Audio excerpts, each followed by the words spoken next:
খোদবা দেন, খোদবা দেন, যা বলেন রেডি করেন, বলেন বলেন এখানে বলেন, আর কেন বলবেন?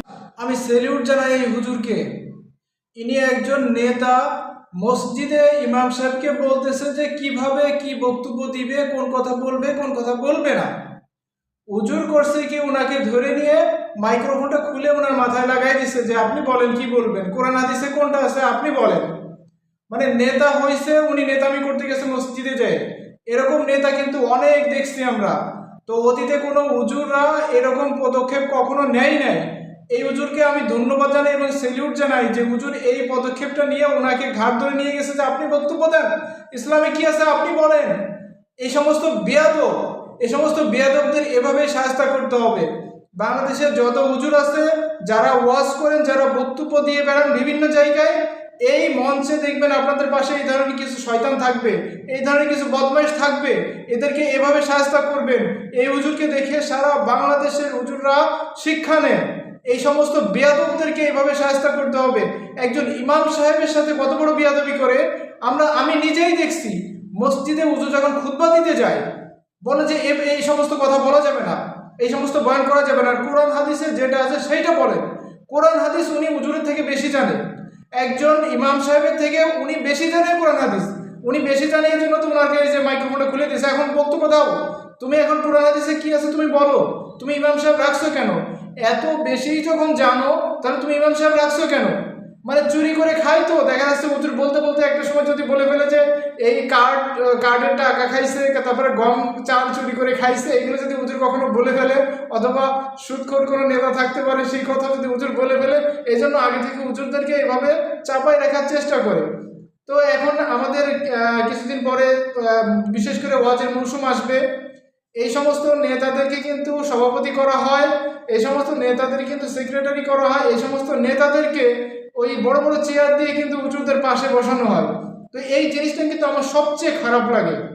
মঞ্চে স্থান পাবে যারা ইসলামী স্কলার যারা আছে, ইসলামী যারা কি বলে যে পণ্ডিত ব্যক্তি যারা আছে, যারা ধার্মিক ব্যক্তি, যাদেরকে দেখলে মানুষের ভালো লাগবে, এই সমস্ত চোরটাদেরকে মঞ্চে আপনারা যে বসায় রাখেন, যারা আয়োজক কমিটি থাকেন, যারা ওয়াজ মাহফিলের আয়োজন করেন, আপনারা কেন যে এই সমস্ত চোরটাকে মঞ্চের পর বসায় রাখেন?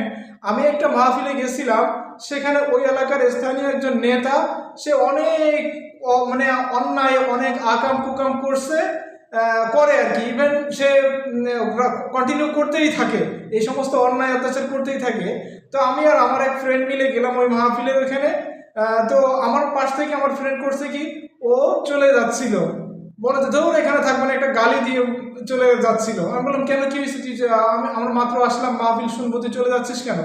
তো বলে যে এই মানে এমন একটা গালি দিয়ে বললো যে ওকে আমি ওই যাত্রার প্যান্ডেলও দেখি সামনের সারিতে, ওখানেও আয়োজক কমিটি থাকে, তারপরে ষাঁড় লড়াইয়ের সময় দেখি ওকে সেখানেও আয়োজক কমিটি থাকে, হাডুডু খেলা, ফুটবল খেলা, গানের পালা, সব জায়গায় ওকে দেখে আয়োজক কমিটিতে ও থাকে প্রধান। এখানে মাহফিল শুনতে আসলাম, ইসলামের কথা দিনের কথা শুনতে আসলাম ভালো একটা মন নিয়ে, ওই শালাকে দেখি সেখানেও বসা, আমি এখানে থাকবোই না। তো এইটা হচ্ছে আমাদের সমাজের একটা কুসংস্কার, আমি বলবো আমার ব্যক্তিগত মতামত, এটা কুসংস্কার চলে আসতেছে আমাদের। নেতা হইলেই তাকে মঞ্চে মাহফিলের মঞ্চে বসাইতে হবে, কেন কেন তাকে নেতা হইলেই মঞ্চে মানে হুজুরের পাশে বসাইতে হবে? হুজুরের পাশে বসবে একজন বুজুর্গ ব্যক্তি, ওই এলাকার সবচেয়ে বড় বিজ্ঞ আলেম, যে ভালো কোরআন হাদিস বুঝে, যাকে দেখলে মানুষের ভালো লাগবে। এই সমস্ত চোরটাদের মঞ্চে এভাবে আপনারা যে বসায় রাখেন, তো মানুষ কি করবে? ওই মাহফিলের প্রতি মানুষের আগ্রহ থাকবে না। যে এত অন্যায় আকাম কুকাম করার পরেও যদি মঞ্চে আমাদের তাদেরকে সামনে নিয়ে বসতে হয়, আমরা তো ওইখানে থাকবো না, ঠিক আছে? তো মঞ্চে আপনারা এই যে যারা আয়োজন করেন মাহফিলের, তো আমি বলবো যে আপনাদের আস্তে আস্তে এই জায়গা থেকে বেরিয়ে আসতে হবে। এই জায়গা থেকে যদি বেরিয়ে না আসেন, তাহলে এই মাহফিল করে, এই বিশাল আয়োজন করে কোনো লাভ হবে না, কোনো মানুষ কিন্তু হেদায়েত হবে না। আপনাদের উদ্দেশ্য যদি থাকে মানুষের হেদায়েত করা, মানুষকে ভালো করা, মানুষকে দ্বীনের পথে আনা, তাহলে আপনাদেরকে এই জায়গা থেকে বেরিয়ে আসতে হবে। এই জায়গা থেকে আপনারা যতদিন বেরিয়ে না আসবেন, মানুষকে কিন্তু ততদিন ভালো কাজে উৎসাহিত করতে পারবেন না। কারণ ওই মানে খারাপ লোকটাই যদি আপনাদের সামনে থাকে টাকার জোরে, পাওয়ারের জোরে, তারপরে কি বলে যে নেতা বিশাল কিছু, তাকে নিয়ে আপনারা সামনে বসাই রাখবেন, এটা তো ভাই মানুষ মেনে নেবে না। সাধারণ মানুষ মন থেকে মেনে নেবে না, যদিও বা ভয়ে মেনে নেয় যে আমাদেরকে থাকতে কিছু সময় থাকি, একটু বাদাম টাদাম খাই, চানাচুর মুড়ি এগুলো খাই, খাই চলে যাবো, হুজুর একটু বলতেছে বলে যাক, মনোযোগ কিন্তু আসবে না ভাই। ওই হুজুরের কথার প্রতি কখনো মনোযোগ আসবে না ওই চোরকে যখন সামনে দেখবে। আমি সবাইকে চোর বলতেছি না, আবার কিছু কিছু ভালো মানুষও আছে, তো তারা থাকবে, ঠিক আছে। তো এই জায়গা থেকে ভাই আমাদেরকে বেরিয়ে আসতে হবে। মাহফিল হবে, মানুষের মন দিয়ে মানুষ মাহফিল শুনবে, মানুষ সেখান থেকে কিছু শিক্ষা নিয়ে যাবে।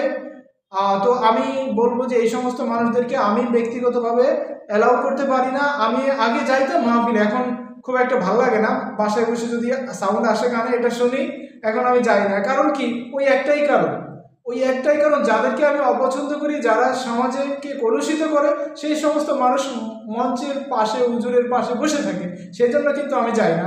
তো যাই হোক, আমি চাই যে এই সমস্ত জায়গা থেকে আমাদের সমাজকে, আলেম সমাজকে পদক্ষেপ নিতে হবে, এই জায়গা থেকে বেরিয়ে আসতে হবে। তো ঠিক আছে, সবাই ভালো থাকবেন। আসসালামু আলাইকুম।